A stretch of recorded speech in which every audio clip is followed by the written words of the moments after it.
سلام كما يتخونوا فتواتن كبوراتن تخاتاتل تي تقراي برودكاست سربيسن ساعة تلالو حادشتنا قدسن حابريتاتاتنهو لايك شير سبسكرايبون كومنتن غيركم كتكتاتلنا بمعدام ارئستاتهم كنقدم جنرال تادس ورده أكاتا عكوينون سنحا قداي سراويت تقراي كفاسم كمستسمام عتقاليسو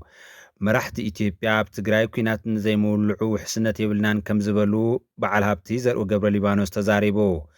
جنرال كنفدانيو نصنتتاو كينات تግራይ مخنين مغبار زغبرو زلو ترخات بتري تقايمو ቀደማ ሚኒስትር ኢትዮጵያ አብይ አህመድ ንሲቪልን ወታደራዊ አገልግሎትን ዝውዕላ ሰብ አልቦ ነፋሪ ዘፍሪ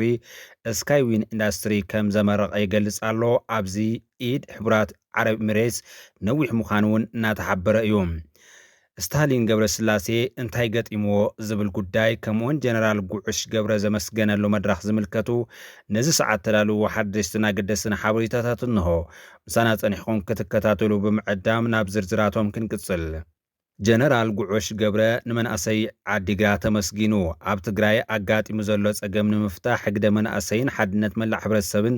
ወሳናይ ምዃን እውን ገሊጹ ኣሎ ጀነራል ጉዑሽ ገብረ ምስ መንእሰይ ከተማ ዓዲግራት ተዓወቲ ጽዋዕ ስፖርት ምስ ዝኾኑ ኣባላት ክፍለ ሰራዊት ፈንቅል ኣብ ዝነበሮ ጻንሒት እዩ ነዚ መልእኽቲ መሓላሊፉ ዘሎ መንጎ ጋንታታት ስፖርት ኮር 151 ኣብ ዝተኻየደ ውድድር ጸብለልታ ብምምጻእ ጽዋዕ ንዝዓተረት ጋንታ ስፖርት ክፍለ ሰራዊት ፈንቅል ብመንእሰይ ከተማ ዓዲግራት ኣብ ዝተሰናደአ እንግዶት ምሳሕ ዝተረኽበ ጀነራል ጉዑሽ ገብረ ህዝቢ ትግራይ ኣብ ዘጋጠመ ጽንተታዊ ኩናት ህዝቢ ዓጋመ ማእገርን ደጀንን ሰራዊት ኮይኑ ዝንኣደገፍ ከም ዝገበረን ድሕሪ ስምምዕ ፕሪቶርያ ድማ ህዝብን ሰራዊትን ዘሎ ርክብ ተጠናኺሩ ክቕጽል ግደ መንእሰይ ዓዲግራት ዕዙዝ እዩ ክብል ኣገንዚቡሎ أمونغو حمشت غانتاتا سبورت أرمي 15 كور 151 ኣብ ዝነበረ ንሕንሕ ዝተመልኦ ውድድር ስፖርት ጋንታ ስፖርት ክፍለ ሰራዊት ፈንቅል ጽዋዕ ብምውሳዶም ናይ እንቋዕ ደስ በለኩም መልእኽቲ እውን መሓላሊፉሎ ኣመንጎ ህዝብን ሰራዊትን ዘሎ ሓድነት ክጠናኸር ብዕቱ ከም ዝሰርሕ እውን እቲ ጀነራል ኣፍሊጡሎ መጻኢ ትግራይና ትሕጂ ገጢሙዋ ዘሎ ሓንኮልኮል ሽግራት ፈቲሕና ናብ ዝሓሸ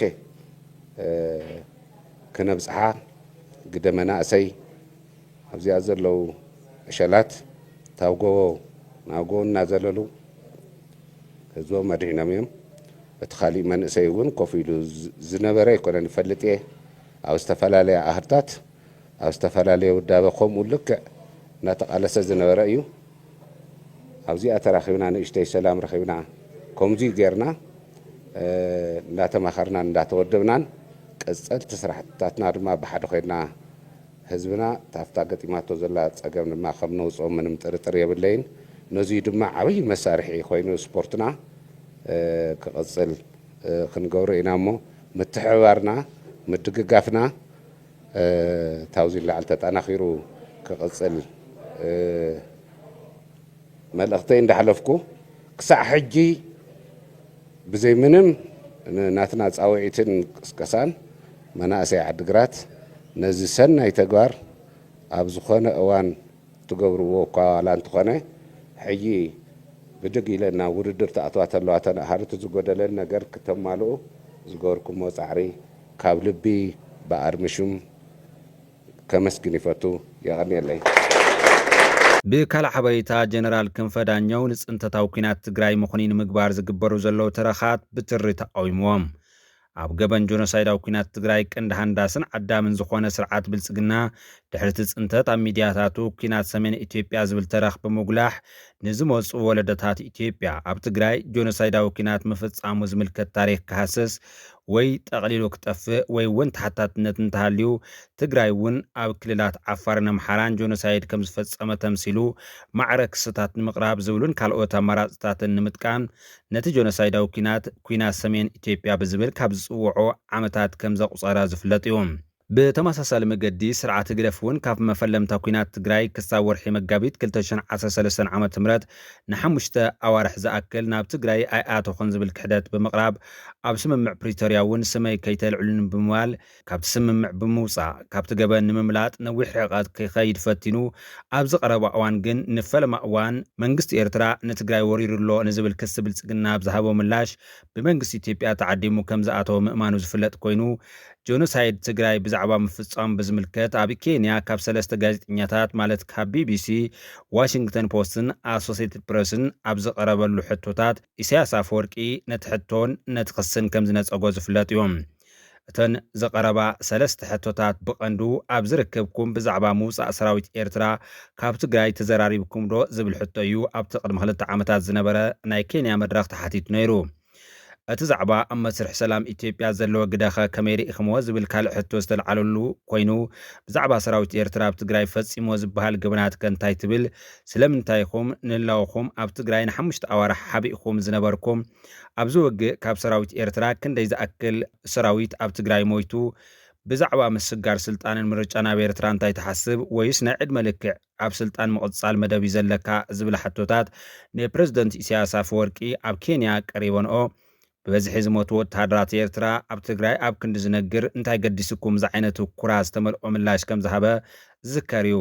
ብዛዕባ ኣብ ትግራይ ዝተፈፀመ ገበን ጆኖሳይድ ድማ ዝተፈብረኸ ሓሶት እዩ ብምባል ነቲ ዝፈፀመ ገበን ኣብ ቅድሚ ዓለም ክሕዶ ከም ዝተረኣየ ኣይርስዕን ኣብ ልዕሊ ህዝቢ ትግራይ ገበን ጆኖሳይድ ከይፍፀመ ኣቐዲሞም ምክልኻል ዝግብኦም ዝነበሩ መራሕቲ ትግራይ እውን ግዳያት ዝኾኑሉ ኣብ ልዕሊ ህዝቢ ትግራይ እውን ዝተፈፀመ ጆኖሳይድ ተሓታትነት ክረክብ ነዚ ቀንዲ መራሒ ዝኾኑ ናይ ኢትዮጵያን ኤርትራን መራሕቲ ኣብይ ኣሕመድን ኢሳያስ አፈወርቅን ኣብ ትሕቲኦም ዝእዘዙ ዝነበሩ ሓይልታትን ናብ ዓለም ለኸ መጋባእያ ቀሪቦም ክሕቶት ዝገብሩሉ ዕድል ብምብኻን ናብ ናይ ስልጣን ቁርቆስ ምእታዎም ስዒቡ ደገፍቶም በበገጾም እቲ ሓደ ነቲ ጆኖሳይዳዊ ስርዓት ኢትዮጵያ መንግስትና እዩ ክብል ከሎ ተኻልኣዋይ ድማ ኣብ ልዕሊ ህዝቢ ትግራይ ዝተፈፀመ ገበን ጆኖሳይድ ኢትዮጵያን ኤርትራን ኣብቲ ብ1990 ዓመተ ምህረት ዘካየድኦ ኩናት ከም መኽነይታ ከቕረበሉ ምርኣዩ ንብዙሓት ናቕወጥዕ እዩ ፌደራል መንግስትና ኮይ ላ ይሕብእ ልቁም እዚ ዋ ፌደራል መንግስትና እዩ ዙ ጉጅለ እዚ ለዓና መሪሕ አሎ ሃገር አሎ ኩሉ አሎ ክገብረና ባን ላዕሊ ተሓቲሉሎ ኢትዮጵያ ሃገር እያ ራእየ أنا سلخالي يفتح هاجرية أوتو فيدرال منجس سئيو ብልጽግና መንግስትና እዩ ንዝብሉ ሰባት በየናይ ሕጊ በየናይ መረፃ ስምምዕ ፕሪቶሪያ መዓዝ ፈጺሙ መዓዝ ናይ ውሽጥን ወፃን ወረርቲ ካብ ትግራይ አውፅዩ ሉዓላውነት ትግራይ ናብ ቦቱ ህዝቢ ትግራይ ድማ ናብ ዓዱ መዓዝ መሊሱ እቲ ኣብ ልዕሊ ትግራይ ዝተፈጸመ ገበናት ጆኖሳይድ ካብ መዓዝ እዩ ተሓቲትሉ መንግስቲ ተጋሩ ክባል ዝኽእል ዝብል ሕቶ ዝቐርበሎም ዘሎ ኮይኑ ብተመሳሳሊ መገዲ እቲ ኣብ እዋን ኩናት አንጻር ጆኖሳይዳውያን ሓልታት ዝቃለስ ዝነበረ ስታሊን ገብረስላሴ እውን እንታይ ዝኸውን ዘሎ እንታይ ገጢሞ ጆኖሳይድ ተፈጺሙኒ ኢልኩም እየይ ትበሉ ብምባል ምስቲ ድሕሪ ወራር ሻዕብያ ሰራዊት ኢትዮጵያ ኣብ ተስዓታት ኣብ ኤርትራ ዝፈጸመ ግፍዕታት ብኸመይ ምስቲ ጭቡጥን ዝተሰነደን ገበናት ጆኖሳይድ ትግራይ ክመዓራረን ምኽንያት ክገብርን ይፍትናሎ ዝብል ሕቶ እናቀረበሉ እዩ ኣብቲ ቅድሚ 20 ዓመታት ዝነበረ ኩናት ብወገን ሻዕብያ ምናልባት ካብቲ ብወገን ኢትዮጵያ ተፈጺሙ ዝበሃል ገበን ከም ዝተፈጸመ ግዳያት ከይተረፉ ዝገልጹ ኮይኖም እቲ ሽዑ ዝገበሮ ቀዳማይ ገበናቱ ከየብቅዐ ተመሊሱ ኣብ ዝሓለፉ 4 ዓመታት ንዓኸ ቀቲሉ ሓፍትኻን ሰበይትኻን ደፊሩ ዓድኻ ኣቃጺሉ ስትራቴጂካዊ ጸላኢና ኣይኮነን ማለት እንታይ ማለት እዩ ዝብል ሕቶ ኣብ ልዕሊ ስታሊን እናቀረበ እዩ ጆኖሳይድ ፈጺሙኒ ኢልካ ኮንካ ውይ ትብል ናትካሮን እንታይ ነይሩ ኮሙዲ ነይሩ ናይ ባርካ ኸፍቲ ንባርካ ዝኸዳ ናይ ባርካ ኸፍቲ መከላከያ ኣብ ሸራሮ መጽ ይሸጠ እንደ ነብረኒ ንብርካሽ ደሸጠ መከላከያ በዓልታ ይካፈል ወደ ነብሩን መከላከያ ሸምበቆ ኸይድኩም እንታይ ከም ዝገበርኩም ናይ ሸምበቆ ሆስፒታል እንታይ ከም ዝገበርኩምዎ መንግስቲ ኢትዮጵያ ገይርዎ ሰራዊት ኢትዮጵያ ኣባው ንመንዲ ኣዚዝዎ ኣባው ታደሰ ኣዛዝ ነይሩ ጸጋይ ማርክስ እኒሄ እንዲዩ ኣርማ ኣዛዝ እንዲሄ ዘብ ትግራይ ንጸጋይ ማርክስ እኒሄ እኮ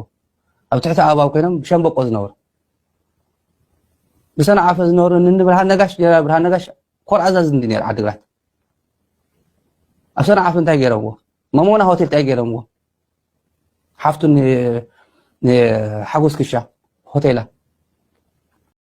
تلعلو وتايل تاريخ قمة تايلو كم زين تانك تاتجراي زين كلنا حاسين هاسين تساري أزخونا زي كنا نتاريخ قمة تيلو تنسى هوتيل تايلو بقول تساري إنا سمعنا تنسى إيه نايتعش تنسى إيه مالتي تيجن قمزل نمن يخم جيرو والحنت نجار تكون تحت جبرك هم جير حنت نجار تكون تسنة تايجيرك ነቶም ስትራቴጂካዊ ጸላእትና ይኮነን ዝብሉ ኣካላት ዝነቕፉ ኣካላት ብወገኖም ንተዓረቕ ሰላም ንፍጠር ካብ ጽልእነት ርፎ ነገር የለን ዝብል ሓሳብ እንተሃልዩ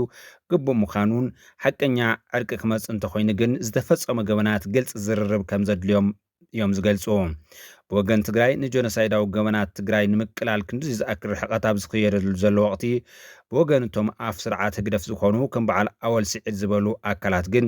ናይቶም ኣብ ትሕቲ ጎዳ ጉዲ ኣብያተ ማእሰርቲ ብስርዓት ህግደፍ ዝማስኑ ዘለዉ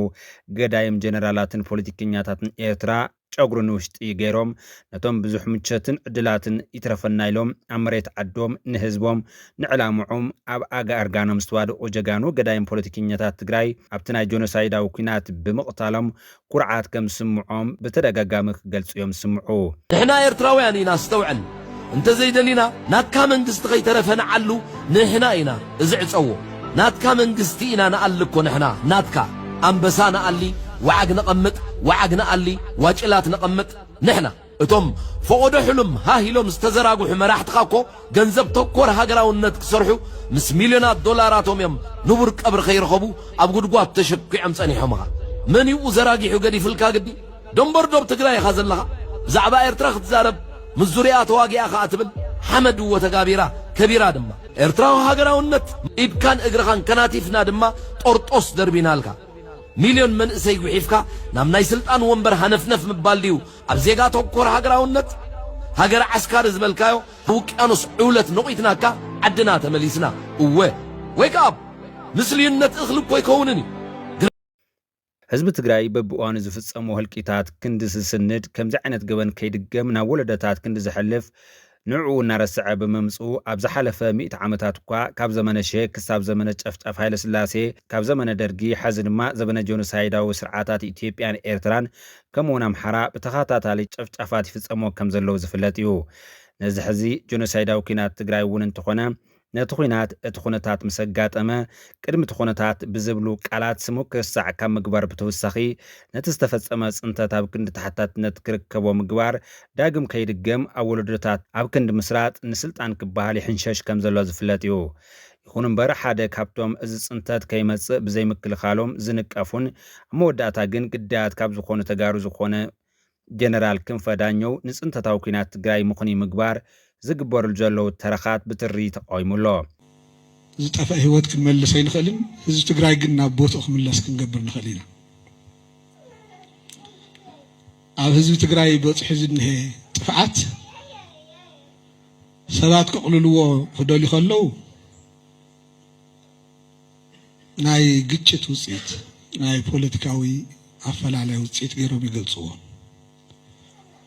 ለባማት ግን ዝብልዎ سلطان المدفع زتجبر وراريو حزب تجري المدفع تجبر وراريو يقولوا تتكلوا زي بوليتيكا وفلالة يزلوا أيورن معناتهم بوليتيكا مالت بقوم نجرو كنت عنزتني أراويت يوريرنا فاشيزم يوريرنا تكالاتنا عنينين سونا طفيو كبرتاتنا تدفيرهم يوم እዚኦም ናብ ቦታኦም ክንመልሶም ኢና ሓደ ዓመት ኣብ ክልተ ዓመት ኣብ ሰለስተ ዓመት ኢልና ብርግፀኝነት ክንመልሶ ንኽእል ነገር ኣሎ ንኣብነት ስድራ ስዋዓት ደራዕ ኸይርኡ ምግባር ካብኡ ላዕሊ ዝሓተና ኣሎ ስርዓተ መንግስቲ ህዝቢ ትግራይ ክምለስ ህዝቢ ትግራይ ከይድፈር ካልኣይ እውን صلاتي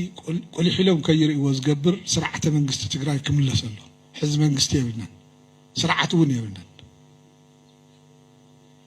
بلبا من نتز تجري نم حدر لنا أكلنا يزي جنرال كنف دانيو زقرب وزلو حساب زخونن حدا كابتن ملا تجري تفصم جملة وتشفت أفنس نسوهان سبات أبسحرت سامرة لوم سنبت مدرخ زخري ربع عامت أما قالت لي كم زلو انت سامع لهم باتو أما قال أب نوبل هاوس لعلي أقسم هوتيل أب زركب كم زذكر استقل سقينو دحري ساعة عصرت كم زخانو ونون تحبير الله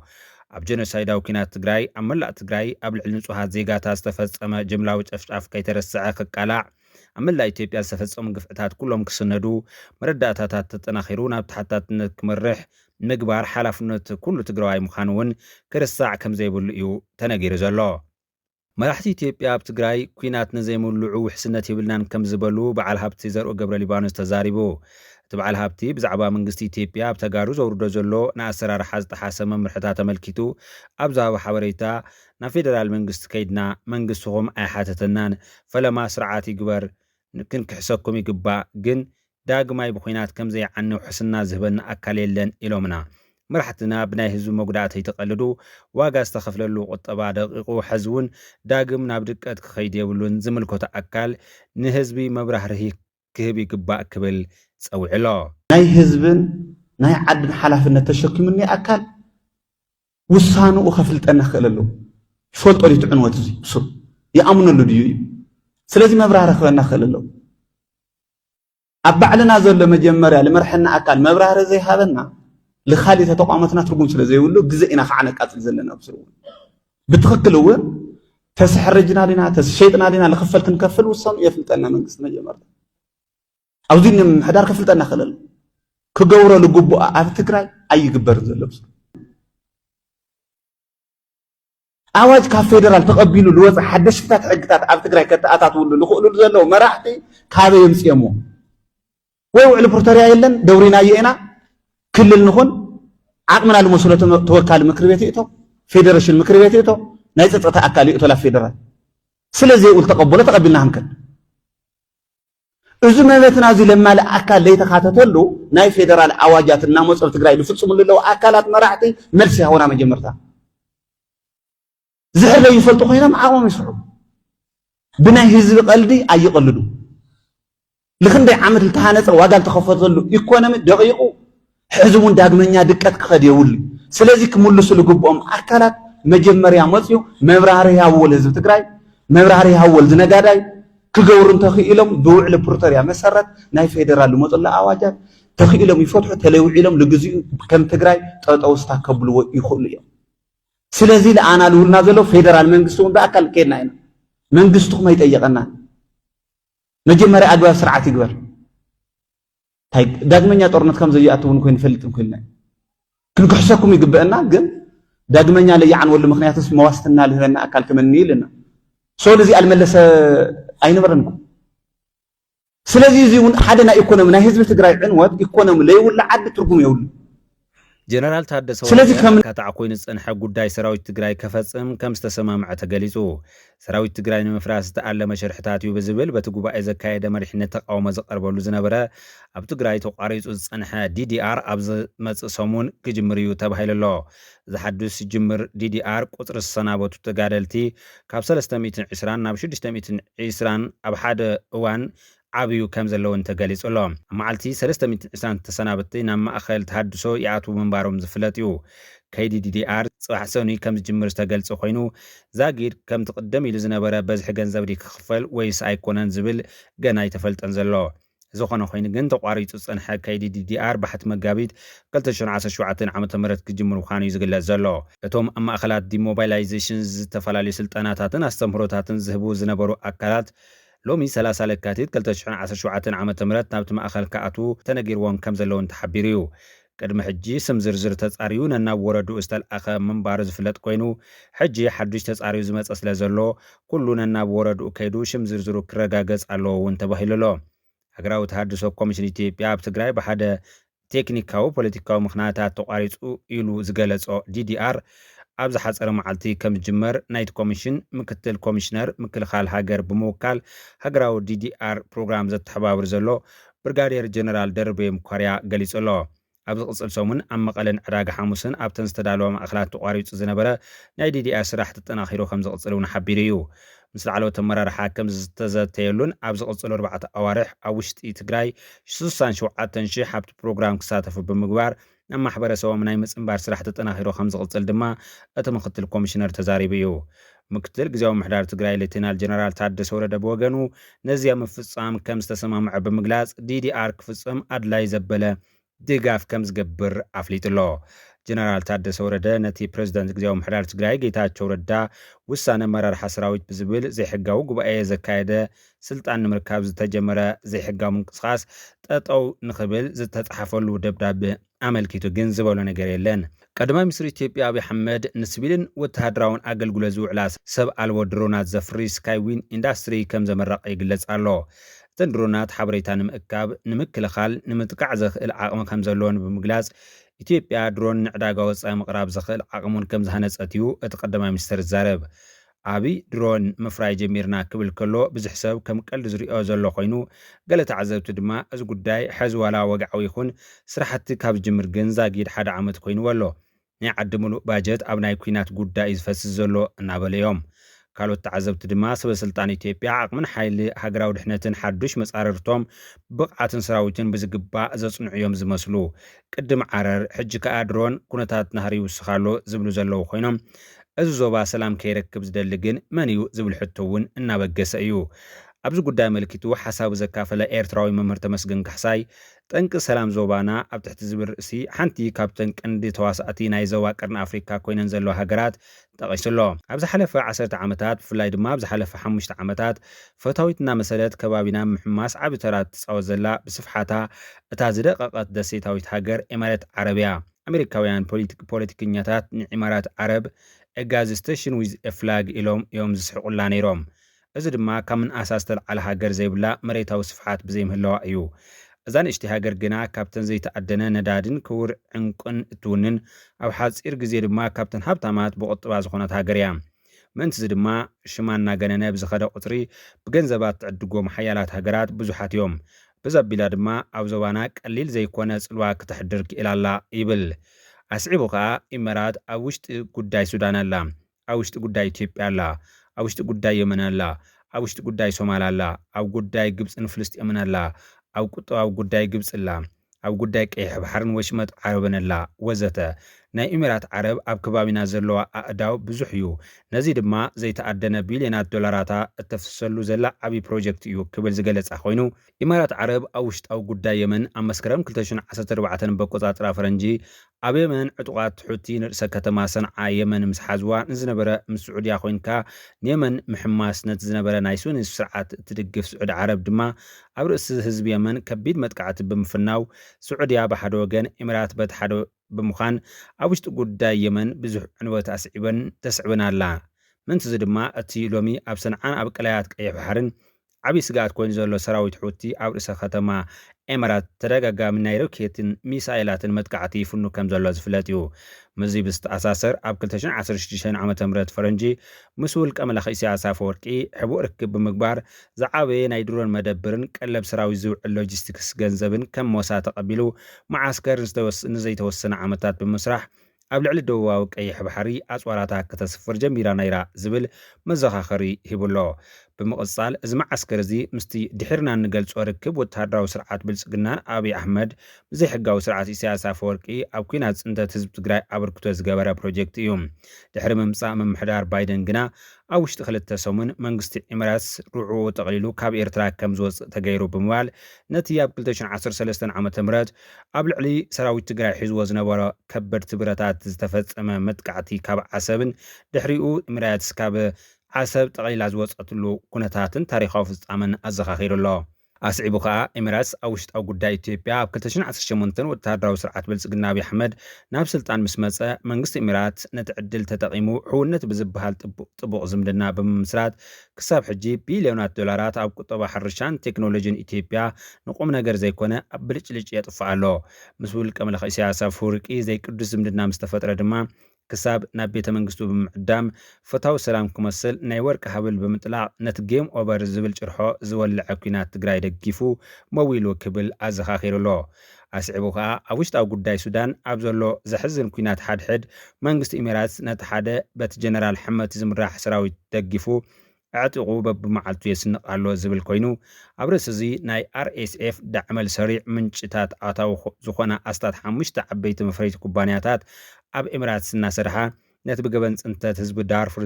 ዝኽሰስ ናይ ጀነራል ሓመድ ሰራዊት ደገፍ ዝህባ ትካላት ብግቡእ እናፍረያ ሓገዝ ዝህባ ኣለዋ። ነዚ ብዝምልከት መንግስቲ ኤምራት ኣብ ዝሕተተሉ እዋን ሃገሩ ንናይ ደገ ኣውፈርቲ ክፉት ምዃኑን ኣብዚ ድማ ድሌት ዝረኣየ ዝኾነ ይኹን ብሃገራዊ ሕጊ ዘይተኣገደን ዘይድለን ትካል ይኹን ውልቀ ሰብ ከም ዘይተኸልክልን ነፃ ምዃናን ብመገዲ ወፃኢ ጉዳይ ኣቢሉ እዩ ዘብርህ ክብል ብዛዕባ እቲ ዘሎ ኩነታት ኣዘኻኺሩሎ ይኹን እምበር